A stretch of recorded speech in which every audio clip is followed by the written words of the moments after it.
Hello, I'm Nicholas Owen, here at Reigate Tunnel in the very heart of our historic town. The tunnel may be a familiar landmark to many local people, but how many of us know its history and why it was constructed 200 years ago? A fact that means it is now recognised as Britain's oldest road tunnel. Reigate lies 20 miles south of London and 30 miles from Brighton on the south coast. This particular route has always been a key link between our capital and the south of England.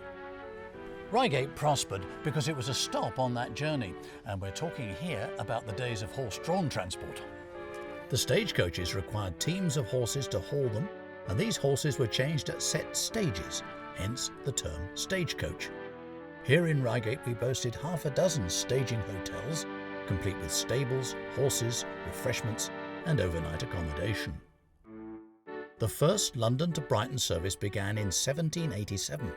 By 1821, there were over 40 daily services.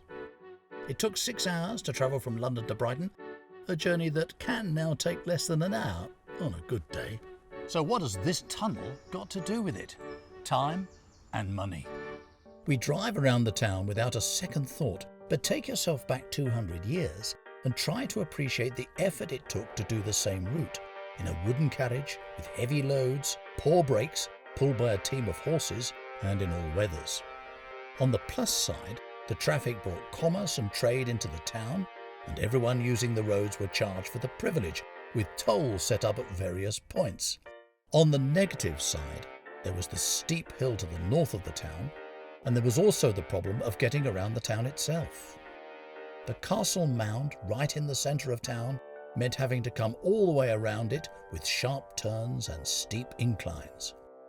Coach operators were beginning to look at alternative routes, so Reigate needed to up its game. The answer? Well, you've guessed it.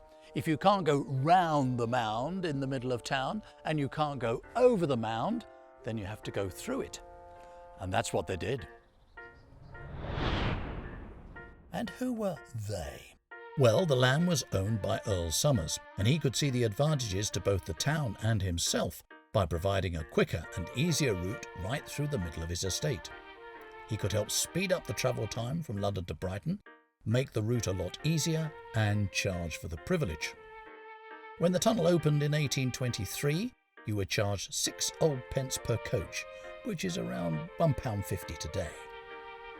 Earl Somers engaged the engineer and polymath William Constable to undertake this far from simple task. The new tunnel maintained Reigate as the best option for those travelling north to south and cut travel time enough to keep the town on the travel map. As horses gave way to trains and then the petrol engine, Reigate Tunnel maintained its role for cars, buses and pedestrians, all using this route to shortcut the town and get conveniently from A to B. It was finally closed to motor traffic in the early 1970s, but it has remained a busy pedestrian route and popular venue ever since. It's held events, the annual Christmas fair, donkey rides, music, beer festivals, and even had the odd troop of elephants through it. So that's why we're celebrating 200 years of Britain's oldest road tunnel, and long may it remain a much-loved focal point of our town and always be thought of as among the very significant national landmarks.